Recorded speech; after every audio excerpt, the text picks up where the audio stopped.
20 दिसंबर 1942 की रात कलकत्ता की सबसे भयानक रात थी। इस रात कलकत्ता में शायद ही कोई सोया था, क्योंकि कलकत्ता के ऊपर तैर रहे थे जापान के फाइटर प्लेन्स, जो लगातार भारत पर यानी कलकत्ता पर बम गिरा रहे थे। ये वही जापान था जो ठीक इसी टाइम पर नेताजी सुभाष चंद्र बोस की आजाद हिंद फौज को खड़ा करने में उनकी मदद कर रहा था। अब सवाल है कि जिस देश के नागरिकों को गुलामी से बचाने के लिए नेताजी जापान के साथ मिलकर आजाद हिंद फौज बना रहे थे, आखिर उसी देश के नागरिकों पर बम गिराकर जापान ये डबल गेम क्यों खेल रहा था? और आखिर इन हमलों से अंग्रेजों ने कलकत्ता को बचाया कैसे?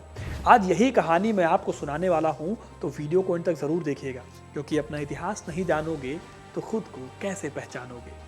दोस्तों, अंग्रेजों के लिए कलकत्ता बहुत इंपॉर्टेंट शहर था। यह एक इंपॉर्टेंट ट्रेडिंग सेंटर था। भले ही 1931 में देश की राजधानी दिल्ली हो गई थी, लेकिन कलकत्ता की इंपॉर्टेंस बनी रही थी। इसीलिए जापान कलकत्ता पर अपनी नजर गड़ाए हुए था। 1942 तक युद्ध अपने पीक पर पहुंच चुका था। जापान और जर्मनी के खिलाफ अमेरिका भी जंग के मैदान में उतर चुका था, जिसके पर्ल हार्बर पर अटैक करके जापान ने एक नई दुश्मनी मोल ले ली थी। अमेरिका और जापान की लड़ाई दिन पर दिन भयानक होती जा रही थी। जापान बिल्कुल फायर मोड में आकर इलाकों को जीतता जा रहा था, लेकिन फिर भी अंग्रेज भारत को लेकर निश्चिंत थे। उन्हें लगा था कि उनके गुलाम देश भारत पर हमला नहीं होगा, क्योंकि जापान दूर था। लेकिन जापान ने उनकी बात को गलत साबित कर दिया। मई 1942 का महीना था जब जापान ने बर्मा यानी म्यांमार पर कब्जा कर लिया और ब्रिटिश इंडिया के बिल्कुल बगल में आकर बैठ गया। यानी अब जापान चाहे तो भारत पर हमला कर सकता था, यानी कि भारत अब जापान के रडार में था। कलकत्ता जापानियों के बेहद करीब था और शहर में अफरा तफरी मच गई थी जापान के खबर से। अब दोस्तों, सवाल आता है कि जापान सोच क्यों रहा था कलकत्ता पर हमले की? दरअसल उस वक्त कलकत्ता सप्लाई लाइन की तरह काम कर रहा था। अमेरिका और चाइना के बीच जरूरत की चीजें कलकत्ता होकर ही पहुंचती थी। जापानीज आर्मी को लगा कि वो हावड़ा ब्रिज को अगर गिरा दे तो सप्लाई बंद हो सकती है। इससे अमेरिका को नुकसान होगा और साथ ही साथ ब्रिटेन भी बैक फुट पर जाएगा। यानी कि जापान एक तीर से दो निशाने लगाने की कोशिश कर रहा था। यही वजह है कि 20 दिसंबर 1942 के दिन जापानीज इंपीरियल एयरफोर्स के 8 Mitsubishi K-21 type 97 fighter jet ने कलकत्ता शहर पर चौतरफा बम गिराए।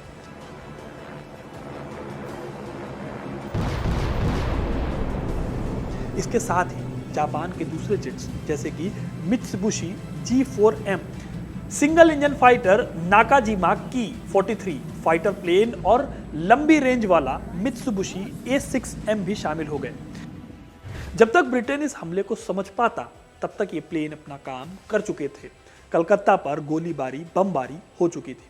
उस वक्त अंग्रेजों के पास ऐसे रडार नहीं थे जो इन फाइटर प्लेन्स की सही लोकेशन बता सके, इसलिए बहुत ज्यादा दिक्कतें आई इनसे निपटने में। सबसे बड़ी बात यह थी कि इंडिया में मौजूद जापान के प्लेन्स के आगे ब्रिटेन के प्लेन्स उतने ताकतवर नहीं थे। यही वजह है कि जापान ने बहुत कम वक्त में रॉयल एयरफोर्स के 9 हरिकेन विमान गिरा दिए, जबकि जापानियों को कुछ नहीं हुआ था। उनका एक छोटा सा जहाज हल्का फुल्का जो है वो खराब हुआ था। अच्छा, 20 दिसंबर को जो हमला हुआ उसमें एक ऑयल प्लांट पूरी तरह से ध्वस्त हो गया था। यह अचानक हुआ हमला इतना जोरदार था कि हजारों लोग शहर छोड़कर भागने लगे थे। यह सिलसिला 24 दिसंबर तक चला। 24 तारीख को तो एक साथ 10-10 जापानी जहाज आए और कोलकाता के डलहौजी स्क्वायर इलाके में बम गिराकर निकल गए। इस हमले में कई लोग मारे गए थे। अब दोस्तों, इस पूरी जंग में विडंबना यह थी कि भारत के लाखों सैनिक भारत से बाहर जंग लड़ने के लिए गए थे, लेकिन भारत पर हमला हो जाएगा ऐसा किसी ने सोचा नहीं था। इसीलिए भारत तैयार भी नहीं था। सबसे बड़ी बात यह थी कि जापानी जो थे वो रात में हमला करते थे और ब्रिटिश एयरफोर्स के पास रात में हुए हमले से निपटने का कोई चारा नहीं था। जापानियों के कलकत्ता पर इस हमले ने और अमेरिका के पर्ल हार्बर के हमले ने बता दिया था कि जापान के पास काफी एडवांस्ड हवाई ताकत है। हालांकि 23 और 24 दिसंबर को अंग्रेजों ने दावा किया कि उन्होंने एक के बाद एक 2-2 जापानी जहाजों को ध्वस्त कर दिया है। यह अंग्रेजों के लिए कामयाबी तो थी, लेकिन प्रॉब्लम थी कि रात में होने वाले हमलों का जवाब कैसे दिया जाए।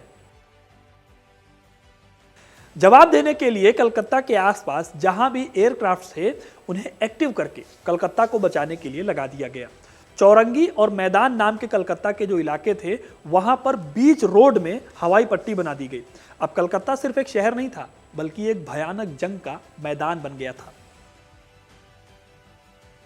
जापान के पास जहां कई प्लेन थे जो रात को हमला कर सकते थे, तो ब्रिटेन के पास ऐसा एक ही फाइटर प्लेन था। यह प्लेन स्क्रीन पर दुश्मन के जहाज को देख सकता था और इसमें कई एडवांस फीचर्स थे। इसमें मिसाइल्स के साथ साथ 303 मशीन गन्स थी। जहाज का नाम था ब्लू फाइटर।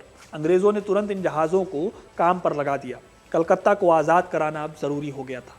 कहा जाता है ये जहाज ना होते तो कोलकाता राख का ढेर हो जाता। इसके बाद मार्क 1F और मार्क 6F जहाज भी मदद के लिए लाए गए। इन जहाज़ों की मदद से 12 जनवरी 1943 तक लड़ाई चली। यही वो जहाज थे जिनकी बदौलत कलकत्ता की सड़कें और इमारतें नेस्तनाबूत होने से बचा ली गई। फिर 14 जनवरी 1943 से एक नई royal air force unit number 176 squadron को भी कोलकाता में अपॉइंट किया गया। इस स्क्वाड्रन को दमदम के पास खड़ा किया गया था। ये बिल्कुल नई स्क्वाड्रन थी जो कि कलकत्ता में जापान के खिलाफ तैनात की गई थी। बाद में इसे इस हमले के बाद खत्म भी कर दिया गया था। दोस्तों 176 स्क्वाड्रन में बेहद एक्सपीरियंस पायलट थे। इनकी बदौलत काफी हद तक जापानी हमले कम हो गए थे। हालांकि 15 जनवरी को एक बार फिर बमबारी की गई जिसमें कई लोग मारे गए। इसके बाद भी जापानियों के हमले होते ही रहते थे। आगे चलकर 5 दिसंबर को एक बड़ा हमला करके जापान ने एक बार फिर से ब्रिटेन को चौंका दिया था। दरअसल जापानी फाइटर प्लेन सिर्फ रात में हमला करते थे, लेकिन इस बार 5 दिसंबर के दिन जापानियों ने दिन में हमला कर दिया। एयरफोर्स इस हमले के लिए तैयार नहीं थी, इसलिए 350 से लेकर 500 लोग इस एक दिन के हमले में मारे गए। दोस्तों 1942 के दिसंबर में शुरू हुए हमले 24 दिसंबर 1944 को रुके, जब जापान ने बर्मा और इंडिया को छोड़कर प्रशांत महासागर में लड़ाई लड़नी शुरू कर दी।